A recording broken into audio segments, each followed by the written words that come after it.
तो हेलो नमस्कार जय जोहार आदाब, एक बार फिर से लेकर आया हूँ एक बार फिर से फटाफट उसी के अंदाज में कार्टून में एक दोस्तों। चलिए फटाफट वीडियो लाइक और शेयर जरूर कर देना अच्छा लगे तो, और चैनल को सब्सक्राइब करना भूले तो। चलिए दोस्तों, आज फिर मोटू पतलू का सबसे फेवरेट एक्टर चिंगम सर की एक और मूवी लेके आया हूँ काफ़ी प्रयास करने के बाद। दोस्तों आई होप आप वीडियो को अच्छा लगे तो जरूर लाइक कर देना और सब्सक्राइब करना ना भूले चैनल को, और शेयर जरूर करें दोस्तों। चलिए इसमें काफ़ी मेहनत लगा, इस इनके वॉइस को जो है कैप्चर करने में काफ़ी बहुत मेहनत किया हूँ, और मेहनत करने के बाद जो है चिंगम सर की मिमिक्री उनकी जो नकल जो है आप लोगों के सामने लेके आया हूँ। तो चलिए फटाफट उसी के अंदाज में मोटू पतलू चिंगम सर।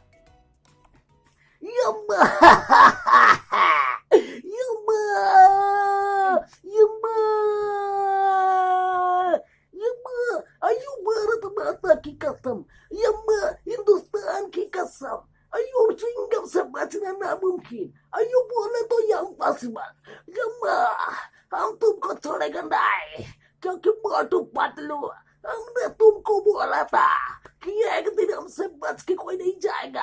अपू जान को छोड़ेगा नहीं, क्योंकि चिंगम से बचना नामुमकिन, अयो बोले तो इम्पॉसिबल।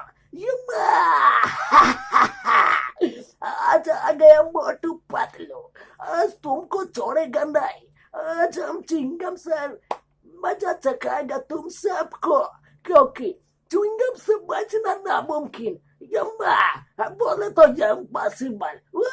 वीडियो अच्छा लगा हो तो शेयर करना ना भूले, और चैनल को सब्सक्राइब कर दे और वीडियो को लाइक कर दे, क्योंकि चिंगम से बचना नामुमकिन, बोले तो इम्पॉसिबल। अयो भारत माता की कसम, अयो हिंदुस्तान की कसम।